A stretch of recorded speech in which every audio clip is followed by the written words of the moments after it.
আজকাল কি যে উল্টাপাল্টা বায়না শিখেছে ও,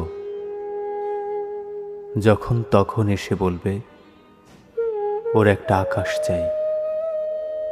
আর আমিও বোকার মতো সব কাজ ফেলে ওর চোখের মাপের আকাশ খুঁজতে থাকি। শুধু কি তাই, তাতেও আবার ওর আপত্তি। এটাতে বলে মেঘ ভর্তি তো, ওটাতে একঘেয়ে আলো। গোধূলি আকাশ দেখলেই ও আবার লজ্জায় মরে যায়। আমার হয়েছে জ্বালা, মেঘ থাকবে না, রোদ থাকবে না, এমন একটা আকাশ আমি কোত্থেকে খুঁজে আনব?